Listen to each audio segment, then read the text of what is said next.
Hello guys, welcome back to another video. आज हम बात करेंगे एक छोटे लेकिन इंटरेस्टिंग टॉपिक पर जिसका नाम है रिजेक्शन ब्लॉक। सबसे पहले बात क्लियर कर दूं, ना मैं इसको ट्रेड करता हूं, ना मैंने कभी इस पर कोई ट्रेड लिया है। और ऑनेस्टली सिर्फ रिजेक्शन ब्लॉक देखकर आप कभी ये डिसाइड नहीं कर सकते कि मार्केट ऊपर जाएगी या नीचे। चाहे आप इसके साथ आईसीटी के कॉन्सेप्ट्स लगा लो, सेशंस मिला लो या कोई भी इंडिकेटर ऐड कर लो, स्टिल गारंटी नहीं होती कि ये चलेगा या फेल हो जाएगा। लेकिन नॉलेज के लिए समझना जरूरी है कि रिजेक्शन ब्लॉक होता क्या है। सिंपल वर्ड्स में, किसी भी कैंडल की लंबी विक, उसको हम कहते हैं रिजेक्शन ब्लॉक। चलो एक एग्जाम्पल देखते हैं। अगर एक बाय कैंडल बनती है और ऊपर एक लॉन्ग विक है तो उस विक को हम मार्क करेंगे एज रिजेक्शन ब्लॉक। वैसे ही अगर एक सेल कैंडल है और नीचे एक लॉन्ग विक है तो वो भी रिजेक्शन ब्लॉक कहलाएगा। अब ट्रेडिंग की बात करें, अगर आपके पास पैसा ज्यादा है और आप रिस्क लेना चाहते हो तो विक के बिल्कुल एंड से एंट्री लेना रिस्की होता है।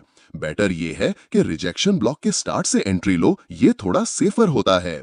चलो अब एक छोटा सा एग्जाम्पल देखते हैं एनिमेशन के थ्रू और फिर लाइव चार्ट पर चेक करते हैं। मान लीजिए मार्केट फुल बाय ट्रेंड में जा रहा है। यहां पर जैसे ही किसी हाई पर लिक्विडिटी स्वीप होती है, हम आईसीटी सेटअप के लिए देखते हैं। अगर लिक्विडिटी स्वीप ना हो तो वो ट्रेड हाई प्रोबेबिलिटी सेटअप नहीं होता। अब यहां लिक्विडिटी स्वीप हुई और मार्केट ने एक रिजेक्शन कैंडल बनाई। इस कैंडल को हम रिजेक्शन ब्लॉक कहते हैं। जितनी स्ट्रॉन्ग लिक्विडिटी स्वीप होती है उतना ही स्ट्रॉन्ग और रिलायबल रिजेक्शन ब्लॉक होता है। रिजेक्शन ब्लॉक बनने के बाद मार्केट ने एक दो कैंडल सेल की बनाई, फिर दोबारा बाय होके उस रिजेक्शन ब्लॉक को टच किया और वहां से सेलिंग आ गई। लेकिन हम आईसीटी के हिसाब से इस ट्रेड को नहीं लेते, क्योंकि आईसीटी के पास और भी स्ट्रॉन्ग और रिफाइंड सेटअप्स होते हैं, जैसे कि आईसीटी 2022 मॉडल, जहां लिक्विडिटी स्वीप के साथ साथ सिल्वर बुलेट सेटअप भी लगता है। अब चलिए लाइव चार्ट में देखते हैं कि रिजेक्शन ब्लॉक कहां बनता है और किस तरह काम करता है।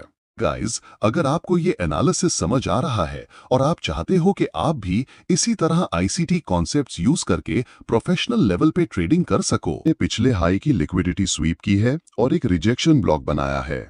मार्केट ने दोबारा उसी जगह रिजेक्शन ब्लॉक को टच किया और वहां से सेल आ गया। रिजेक्शन ब्लॉक की सबसे अच्छी बात यह होती है कि इसमें स्टॉप लॉस बहुत छोटा होता है और टेक प्रॉफिट बहुत बड़ा मिलता है। मतलब एक छोटी सी रिस्क के बदले आपको बहुत बड़ा मूव मिलता है। सेकंड एग्जांपल, एक और एग्जांपल देखते हैं। यहां पर मार्केट ने एक हाई की लिक्विडिटी स्वीप की, थोड़ा सा सेल मूव दिया, फिर दोबारा आया, रिजेक्शन ब्लॉक को टच किया और फिर से सेल हो गया।